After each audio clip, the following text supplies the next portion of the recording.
ബീഹാറിലെ നിയമസഭാ തെരഞ്ഞെടുപ്പിൽ ഇന്ത്യ മുന്നണി വിജയം ഉറപ്പിച്ചു കഴിഞ്ഞു. വോട്ടധികാർ യാത്രയിലൂടെ രാഹുൽ ഗാന്ധി അത് ഉറപ്പിച്ചു കഴിഞ്ഞു.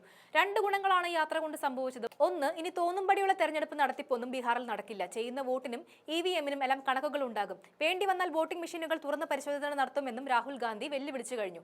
അട്ടിമറി നടത്തി അങ്ങനെ വെറുതെ പോകാൻ സാധിക്കില്ലെന്ന മുന്നറിയിപ്പാണ് ഇന്ത്യ മുന്നണി യാത്രയ്ക്ക് ശേഷം നൽകുന്നത്. രണ്ടാമത്തെ ഗുണം പ്രതിപക്ഷ ഐക്യം ഊട്ടിയുറപ്പിക്കാൻ സാധിച്ചു എന്നതാണ്. ചിന്നിച്ചിതറി നിന്ന ഇന്ത്യ മുന്നണിയിലെ പാർട്ടികൾ ഒറ്റക്കെട്ടായി രാഹുൽ ഗാന്ധിക്ക് പിന്നിൽ അണിനിരന്നു കഴിഞ്ഞിരിക്കുകയാണ്.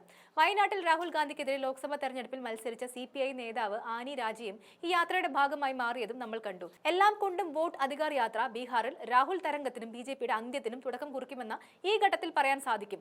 ഓഗസ്റ്റ് 17-ന് ബീഹാറിലെ സസാറാമിൽ നിന്നാണ് വോട്ട് അധികാർ യാത്ര തുടങ്ങിയത്. സംസ്ഥാനത്തെ 25 ജില്ലകളിലായി 110 നിയമസഭാ മണ്ഡലങ്ങളിലൂടെ 1300 കിലോമീറ്റർ താണ്ടിയാണ് പട്നയിൽ സമാപിക്കുന്നത്. രാഹുലും ബീഹാർ പ്രതിപക്ഷ നേതാവ് തേജസ്വി യാദവും ചേർന്ന് നയിക്കുന്ന യാത്രയിൽ സമാജ്വാദി പാർട്ടി അധ്യക്ഷൻ അഖിലേഷ് യാദവും പങ്കെടുത്തിട്ടുണ്ട്. മുതിർന്ന CPM നേതാവ് സുഭാഷിണി അലി, പോളിറ്റ് ബ്യൂറോ അംഗങ്ങളായ നിലോൽപൽ ബസു, അശോക് ധാവള എന്നിവരും പങ്കെടുത്തു. തമിഴ്നാട്, കർണാടക, തെലങ്കാന, ഹിമാചൽ പ്രദേശ് തുടങ്ങിയ സംസ്ഥാനങ്ങളിലെ മുഖ്യമന്ത്രിമാരടക്കം രാജ്യത്തിന്റെ വിവിധ ഭാഗങ്ങളിൽ നിന്നുള്ള പ്രതിപക്ഷ നേതാക്കൾ യാത്രയുടെ ഭാഗമാകാൻ എത്തിയിരുന്നു. നേരത്തെ ഇന്ത്യ സഖ്യത്തിൽ നിന്ന് വിട്ടുനിന്ന തൃണമൂൽ കോൺഗ്രസിനെയും ആം ആദ്മി പാർട്ടിയെയും സഖ്യത്തിലേക്ക് തിരികെ അടുപ്പിക്കാനും വോട്ടധികാർ യാത്ര കൊണ്ട് സാധിച്ചു. ബീഹാറിലെ JDU BJP സർക്കാരിനെതിരായ കടുത്ത ജനരോഷത്തിന്റെ തെളിവ് കൂടിയായി യാത്രയ്ക്ക് ലഭിക്കുന്ന സ്വീകാര്യത എന്നും മാധ്യമങ്ങൾ വിധിയെഴുതി കഴിഞ്ഞു. വോട്ട് മോഷണം കൈയോടെ പിടികൂടിയതിലെ ജാള്യതയിലാണ് BJP തെരഞ്ഞെടുപ്പ് കമ്മീഷൻ നിൽക്കുന്നത്.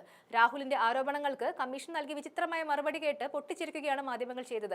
പ്രധാനമന്ത്രിയുടെ മാതാവിനെ അവഹേളിക്കുന്ന മുദ്രാവാക്യമുണ്ടായി എന്ന് ആരോപിച്ചുകൊണ്ട് യാത്ര തടസ്സപ്പെടുത്താൻ BJP നടത്തിയ പ്രതിഷേധം വോട്ട് കൊള്ളയിലെ അവരുടെ മറുപടി ഇല്ലായ്മയാണ് പുറത്തു കൊണ്ടുവന്നത്. നിയമസഭാ ലോക്സഭാ തെരഞ്ഞെടുപ്പുകളിൽ ഇതുവരെ പോളിംഗ് ശതമാനം 60 കഴിഞ്ഞിട്ടില്ലാത്ത സംസ്ഥാനത്തെ ജനങ്ങളെ വോട്ടവകാശത്തെക്കുറിച്ച് ബോധവാന്മാരാക്കാൻ രാഹുൽ ഗാന്ധിക്ക് സാധിച്ചു എന്നാണ് തെരഞ്ഞെടുപ്പ് തന്ത്രജ്ഞർ പറയുന്നത്. 2 മാസത്തിനകം നടക്കാനിരിക്കുന്ന നിയമസഭാ തെരഞ്ഞെടുപ്പിലും ഇത് പ്രകടമാകുമെന്ന് നേതാക്കൾക്ക് ആത്മവിശ്വാസമുണ്ട്.